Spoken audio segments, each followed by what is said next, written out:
नमस्कार। आज हम एक ऐसी किताब की गहराइयों में उतर रहे हैं जिसने वाकई दुनिया देखने का हमारा नजरिया बदल दिया। हाँ, एल्बर्ट आइंस्टाइन की सापेक्षता, विशिष्ट और सामान्य सिद्धांत। बिल्कुल। और ये किताब, जैसा कि हम जानते हैं, कोई बहुत भारी भरकम वैज्ञानिक ग्रंथ नहीं है ना। नहीं नहीं, आइंस्टाइन ने इसे आम लोगों के लिए लिखा था जिन्हें विज्ञान में, फिलॉसफी में दिलचस्पी हो। मतलब जटिल आइडियाज को सरल बनाने की कोशिश थी। और इसकी शुरुआत बड़ी दिलचस्प है, उनके बचपन के किस्से से। एक कंपास। हाँ, एक साधारण सा दिखने वाला कंपास। जब उन्होंने बच्चे के तौर पे देखा कि वो सुई हमेशा एक ही दिशा में घूम जाती है, बिना किसी चीज के छुए, तो उन्हें लगा कि कोई जादू है। जादू नहीं, पर हाँ, कोई अनदेखी ताकत। उन्हें यह महसूस हुआ कि स्पेस में कुछ तो है जो खाली नहीं है, जो असर डाल रहा है। और इसी चीज ने बाद में उस सवाल को जन्म दिया। कौन सा सवाल? वो सवाल जिसने उन्हें सालों तक सोचने पर मजबूर किया। अगर कोई लाइट की बीम के साथ उसी स्पीड से भागे तो उसे लाइट कैसी दिखेगी? ये सोचने वाली बातें हैं, खासकर उस जमाने में जब न्यूटन के नियम ही सब कुछ थे। बिल्कुल। 200 साल से ज्यादा हो गए थे, न्यूटन का दबदबा था, उनका ब्रह्मांड एकदम सेट था। कैसा था वो न्यूटन का ब्रह्मांड? एक तरह से प्रिडिक्टेबल। हाँ बिल्कुल। स्पेस मतलब जगह, वो एक स्टेज की तरह थी जो हिलती नहीं। टाइम, वो एक यूनिवर्सल घड़ी थी जो सबके लिए एक ही स्पीड से टिक टिक करती थी। और ग्रेविटी? वो बस एक खिंचाव था जो दूर से ही तुरंत काम करता था, एक फोर्स। सब कुछ एकदम घड़ी की मशीन जैसा, परफेक्ट। लेकिन कुछ गड़बड़ थी। हाँ, कुछ छोटी छोटी पहेलियां थीं जो फिट नहीं बैठ रही थीं। और तभी आइंस्टीन आए। उन्होंने कहा, रुको, ये स्टेज यानी स्पेस और ये घड़ी यानी टाइम, ये फिक्स्ड नहीं है। फिक्स नहीं है मतलब? उनकी किताब के पहले हिस्से की विशिष्ट सापेक्षता। विशिष्ट क्यों? स्पेशल क्यों? स्पेशल इसलिए क्योंकि ये सिर्फ एक खास हालत पर लागू होती है, जब चीजें यूनिफॉर्म मोशन में हो, मतलब एक ही स्पीड से सीधी लाइन में चल रही हो। अच्छा, मतलब कोई एक्सेलरेशन नहीं, कोई घुमाव नहीं। बिल्कुल।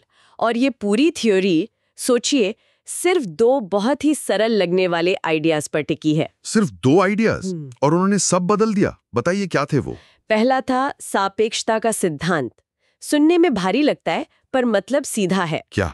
कि फिजिक्स के नियम सबके लिए एक जैसे हैं, बशर्त ये है कि वो सब एक कांस्टेंट वेलोसिटी से चल रहे हों या रुके हों, मतलब इनर्शियल फ्रेम में हो। जैसे? कोई उदाहरण? जैसे मान लीजिए आप एक ट्रेन में है जो बिल्कुल स्मूथ चल रही है, बिना झटके के, और कोई खिड़की भी नहीं है। ठीक है। तो आप अंदर कोई भी एक्सपेरिमेंट कर लें, आप बता ही नहीं सकते कि ट्रेन चल रही है या रुकी हुई है। अगर आप बॉल गिराएंगे, वो सीधी नीचे गिरेगी, जैसे जमीन पर गिरती है। हाँ, ये तो समझ आता है। लेकिन दूसरा आइडिया, वो था असली धमाका। वो क्या था? प्रकाश की गति की स्थिरता, मतलब लाइट की स्पीड वैक्यूम में हमेशा एक ही रहती है, सबके लिए। सबके लिए? मतलब अगर मैं दौड़ते हुए टॉर्च जलाऊं तब भी, चाहे आप टॉर्च लेके दौड़ रहे हो या टॉर्च आपसे दूर जा रही हो या आप टॉर्च की तरफ आ रहे हो, लाइट की स्पीड आपके लिए हमेशा वही रहेगी, करीब 3 लाख किलोमीटर प्रति सेकंड। पर ये कैसे हो सकता है? न्यूटन के हिसाब से तो स्पीड जुड़ जानी चाहिए। अगर मैं गाड़ी में हूं और बॉल फेंकूं, तो बॉल की स्पीड में गाड़ी की स्पीड जुड़ेगी ना? हाँ, रोजमर्रा की चीजों के लिए न्यूटन सही है, स्पीड जुड़ जाती है। लेकिन आइंस्टाइन ने कहा, लाइट के साथ ऐसा नहीं होता, लाइट स्पेशल है।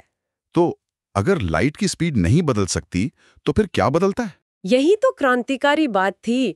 आइंस्टाइन ने कहा कि अगर लाइट की स्पीड को कांस्टेंट रखना है, तो फिर स्पेस और टाइम को बदलना पड़ेगा, उन्हें लचीला होना पड़ेगा। स्पेस और टाइम बदल जाते हैं? ये तो दिमाग घुमा देने वाली बात है। हाँ, और इसका पहला नतीजा ये निकला कि एक साथ होने का मतलब भी बदल गया, जिसे कहते हैं समकालिकता की सापेक्षता। समकालिकता की सापेक्षता, थोड़ा समझाइए। आइंस्टाइन का वो फेमस ट्रेन वाला उदाहरण याद है? मान लीजिए एक लंबी ट्रेन जा रही है और आप पटरी के किनारे खड़े हैं। ठीक। और ठीक जब ट्रेन का बीच का हिस्सा आपके सामने से गुजरता है, उसी पल ट्रेन के अगले और पिछले दोनों सिरों पर बिजली गिरती है। ओके, दोनों सिरों पर एक साथ। अब ट्रेन के ठीक बीच में जो आदमी बैठा है, उसके लिए क्या होगा? दोनों जगह से लाइट उस तक बराबर दूरी तय करके पहुंचेगी, तो उसे लगेगा कि दोनों बिजलियां एक ही टाइम पे गिरी। हाँ, सही है। लेकिन आप जो पटरी पे खड़े हैं, ट्रेन तो आगे जा रही है, तो अगले सिरे से आने वाली लाइट को आप तक पहुंचने में कम दूरी तय करनी पड़ेगी और पिछले सिरे वाले को ज्यादा। हाँ, क्योंकि ट्रेन आगे बढ़ गई। तो आपको अगले सिरे वाली बिजली पहले गिरी हुई दिखेगी। मतलब जो घटना ट्रेन वाले के लिए एक साथ हुई वो आपके लिए एक साथ नहीं हुई। अरे बाप रे, मतलब एक साथ होना भी इस बात पे निर्भर करता है कि आप कहाँ से देख रहे हैं। बिल्कुल, कोई एब्सोल्यूट अब या एक साथ जैसी चीज है ही नहीं, कोई यूनिवर्सल घड़ी नहीं है। तो फिर इसका मतलब टाइम सबके लिए अलग अलग बीत सकता है। एग्जैक्टली। और यहीं से आता है दूसरा बड़ा आइडिया, टाइम डायलेशन, यानी समय का धीमा हो जाना। समय धीमा हो जाता है, मतलब अगर मैं बहुत तेज चलूं तो मेरा टाइम धीरे चलेगा। हाँ, सिद्धांत तो यही कहता है। सोचिए आप एक सुपरफास्ट स्पेसशिप में है। ठीक है, मान लिया। और आप शिप के फर्श से छत पर एक लाइट बीम मारते हैं और वो टकराकर वापस आती है। आपके लिए लाइट ने सीधा ऊपर नीचे का रास्ता तय किया। पर कोई बाहर से, मान लीजिए पृथ्वी से आपको देख रहा है, उसके लिए तो आपका शिप बहुत तेजी से आगे बढ़ रहा है। तो उसे दिखेगा कि लाइट ने सीधा रास्ता नहीं लिया, बल्कि एक तिरछा लंबा रास्ता तय किया है, ऊपर जाने में भी और नीचे आने में भी, क्योंकि शिप आगे बढ़ गया। अच्छा, हाँ, डायगोनल पाथ। अब याद कीजिए दूसरा नियम, लाइट की स्पीड तो सबके लिए सेम है। हाँ। बाहर वाले के लिए भी और आपके लिए भी। हाँ। तो अगर बाहर वाले के लिए लाइट ने ज्यादा लंबा रास्ता तय किया पर स्पीड उतनी ही है, तो इसका क्या मतलब हुआ? मतलब उसे ज्यादा टाइम लगा होगा? नहीं, स्पीड तो सेम है।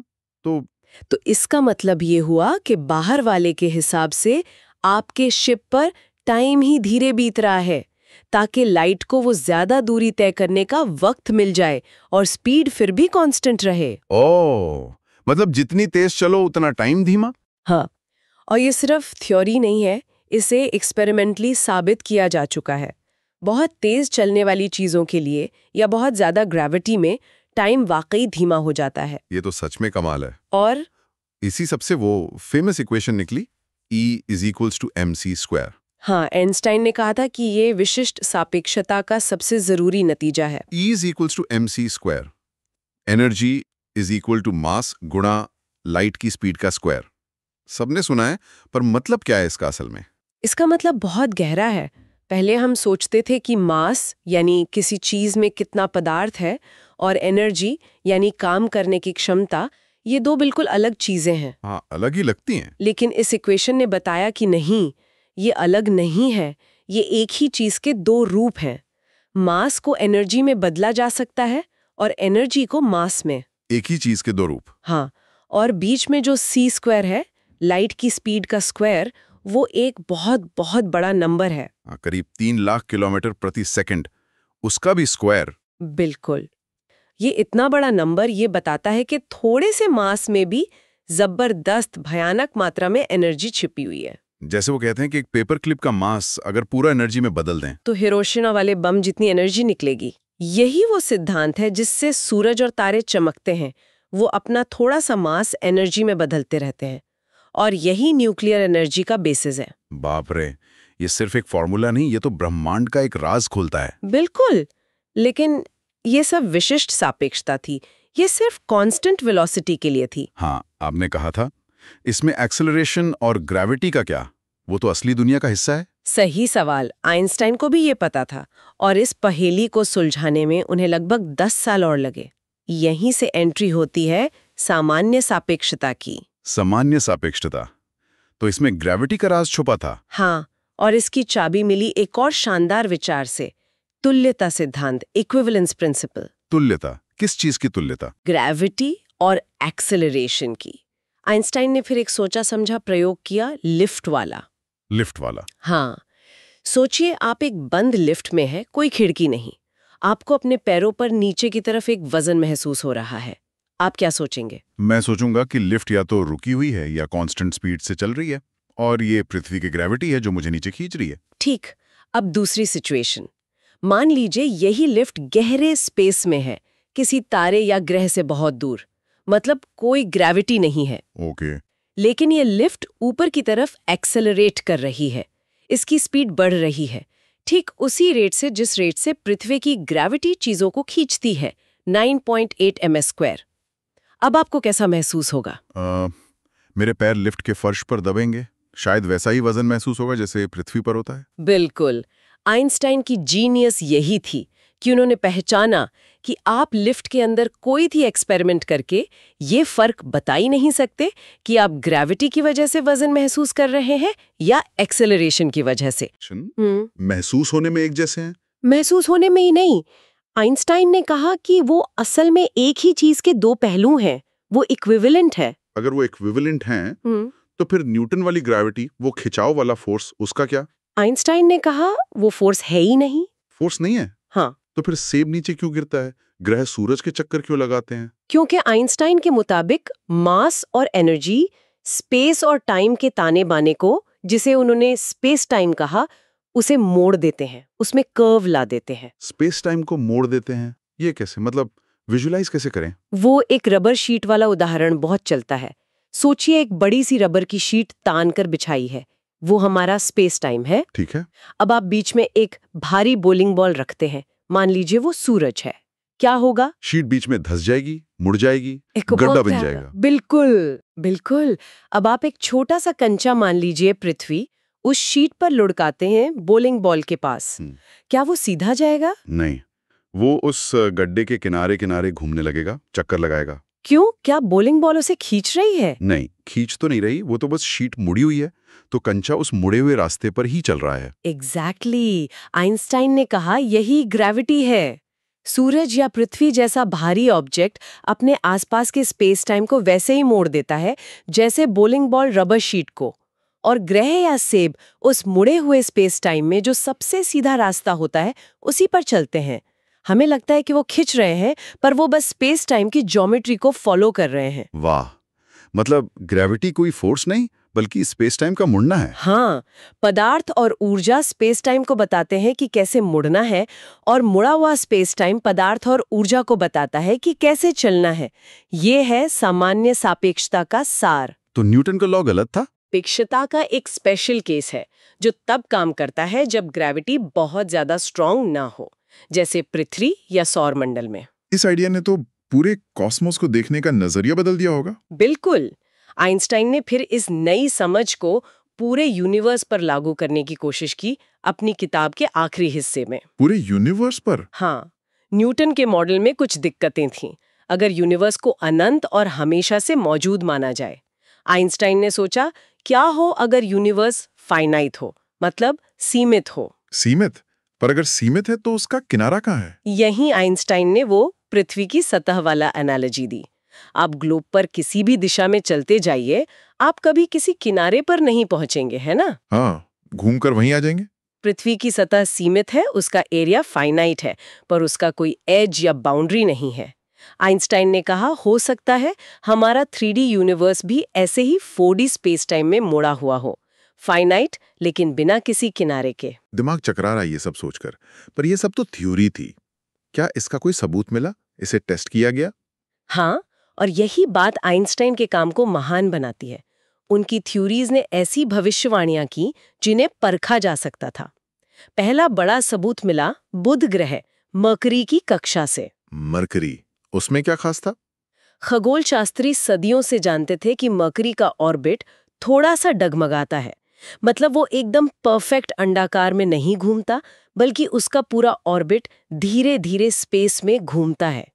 इसे कहते हैं प्रिसेशन। अच्छा। न्यूटन के नियम इस डगमगाहट का ज्यादातर हिस्सा तो समझा देते थे, पर पूरा नहीं। एक बहुत छोटा सा हिस्सा, करीब 43 आर्क सेकंड प्रति सदी, समझ नहीं आ रहा था। 43 आर्क सेकंड? ये तो बहुत ही छोटा एंगल हुआ। हाँ, बहुत छोटा पर था। सालों तक ये एक पहेली बनी रही। और आइंस्टीन की थ्योरी? जब आइंस्टीन ने अपने सामान्य सापेक्षता के फॉर्मूले मर्क्यूरी के ऑर्बिट पर लगाए, तो नतीजा एकदम परफेक्ट आया। कमाल है। उनकी थ्योरी ने ठीक उतनी ही 43 आर्क सेकंड की एक्स्ट्रा डगमगाहट की भविष्यवाणी की जो देखी जा रही थी। कमाल है, ये तो जबरदस्त कंफर्मेशन था। हाँ, ये बहुत बड़ी जीत थी। लेकिन सबसे मशहूर टेस्ट तो 1919 में हुआ। 1919? क्या हुआ था तब? सूर्य ग्रहण। आइंस्टाइन की थ्योरी कहती थी कि सूरज जैसी भारी चीज स्पेस टाइम को मोड़ेगी, तो उसके पास से गुजरने वाली लाइट भी मुड़ जाएगी। लाइट भी मुड़ जाएगी? हाँ, मतलब अगर हम सूरज के ठीक पीछे वाले किसी तारे को देखें तो उसकी लाइट सूरज के पास से गुजरते हुए थोड़ी मुड़ जानी चाहिए। हमें वो तारा अपनी असली जगह से थोड़ा हटा हुआ दिखना चाहिए। पर सूरज की रोशनी में तारे दिखते कहाँ हैं? इसीलिए चाहिए था पूर्ण सूर्य ग्रहण। जब चांद सूरज को पूरी तरह ढक लेता है तब सूरज के पास वाले तारे दिखने लगते हैं। अच्छा, तो 1919 के ग्रहण में यही देखा गया? हाँ, सर आर्थर एडिंगटन, एक ब्रिटिश एस्ट्रोनॉमर, ने टीम्स भेजी अफ्रीका और ब्राजील। उन्होंने ग्रहण के वक्त सूरज के पास वाले तारों की तस्वीरें लीं। और क्या मिला? जब उन तस्वीरों को उन तारों की नॉर्मल पोजीशन वाली तस्वीरों से मिलाया गया तो तारे वाकई अपनी जगह से हटे हुए दिखे। और वो कितना हटे थे? ठीक उतना ही जितना आइंस्टाइन की सामान्य सापेक्षता ने प्रिडिक्ट किया था। वाह, ये तो मतलब पूरी दुनिया में खबर फैल गई होगी। रातों रात आइंस्टाइन ग्लोबल सुपरस्टार बन गए। अखबारों में हेडलाइन छपी, इसने फिजिक्स को हमेशा के लिए बदल दिया। तो इस थियरी की लेगेसी क्या है आज? क्या ये सिर्फ किताबों में है या हमारी जिंदगी पर भी असर डालती है? अरे इसका असर बहुत गहरा है। आज पूरी मॉडर्न कॉस्मोलॉजी, बिग बैंग से लेकर ब्लैक होल तक, ग्रेविटेशनल वेव्स तक, सब सामान्य सापेक्षता पर ही टिकी है। और रोजमर्रा की जिंदगी में? सबसे सीधा उदाहरण है जीपीएस। आप अपने फोन में मैप्स यूज करते हैं? हाँ, रोज। वो जीपीएस सैटेलाइट्स पर निर्भर करता है जो पृथ्वी का चक्कर लगा रहे हैं। अब उन सैटेलाइट्स पर दो असर पड़ते हैं। एक तो वो बहुत तेज चल रहे हैं तो विशिष्ट सापेक्षता के कारण उन पर टाइम थोड़ा धीमा बीतता है। अच्छा, टाइम डायलेशन। और दूसरा वो पृथ्वी से दूर है जहां ग्रेविटी थोड़ी कमजोर है, तो सामान्य सापेक्षता के कारण कम ग्रेविटी में टाइम थोड़ा तेज बीतता है। अरे, एक असर धीमा कर रहा है, दूसरा तेज। हाँ, और जीपीएस सिस्टम को एकदम सटीक लोकेशन बताने के लिए इन दोनों रिलेटिविस्टिक इफेक्ट्स को लगातार कैलकुलेट करके ठीक करना पड़ता है। अगर ये न करे तो कुछ ही मिनटों में आपकी लोकेशन कई किलोमीटर गलत हो जाएगी। मतलब मेरे फोन में भी आइंस्टाइन काम कर रहे हैं। गजब। पर क्या अब हम कह सकते हैं कि आइंस्टाइन ने सब समझा दिया? यूनिवर्स का पूरा राज खुल गया? काश ऐसा होता। शायद आइंस्टाइन की सबसे बड़ी लेगेसी यही दिखाना है कि हम असल में कितना कम जानते हैं। कम जानते हैं? कैसे? उनके सिद्धांतों ने हमें यूनिवर्स में कुल कितनी एनर्जी और कितना मैटर है इसका अंदाजा लगाने में मदद की। और जब हिसाब लगाया गया तो नतीजा चौंकाने वाला था। क्या नतीजा? पता चला कि ये सारे तारे, गैलेक्सी, ग्रह, हम, आप, ये सब मिलकर यूनिवर्स का सिर्फ 4 या 5% हिस्सा बनाते हैं। क्या सिर्फ 4-5%? तो बाकी 95-96% क्या है? यही $1 मिलियन या शायद $1 ट्रिलियन सवाल है। वैज्ञानिक इसे कहते हैं डार्क मैटर और dark energy. Dark matter, dark energy सुना तो है, पर ये है क्या? हम ठीक से नहीं जानते। हम इनका असर देख सकते हैं। गैलेक्सीज जैसे घूमती हैं, यूनिवर्स जैसे फैल रहा है, उससे पता चलता है कि ये मौजूद है और बहुत ज्यादा मात्रा में है। पर ये न तो लाइट छोड़ते हैं, न लाइट सोखते हैं, न लाइट रिफ्लेक्ट करते हैं। ये अदृश्य हैं। मतलब हम यूनिवर्स के 95% हिस्से के बारे में कुछ जानते ही नहीं? लगभग हाँ। हम जानते हैं कि वो है, पर ये नहीं जानते कि वो क्या है।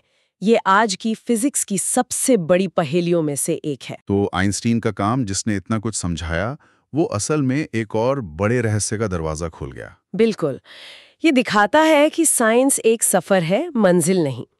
अब चुनौती है कि कैसे आइंस्टाइन की रिलेटिविटी, जो बहुत बड़े स्केल पर काम करती है, को क्वांटम मैकेनिक्स, जो बहुत छोटे स्केल पर काम करती है, के साथ जोड़ा जाए और कैसे इस डार्क यूनिवर्स के रहस्य को सुलझाया जाए। तो आज हमने आइंस्टीन की दुनिया की एक झलक देखी।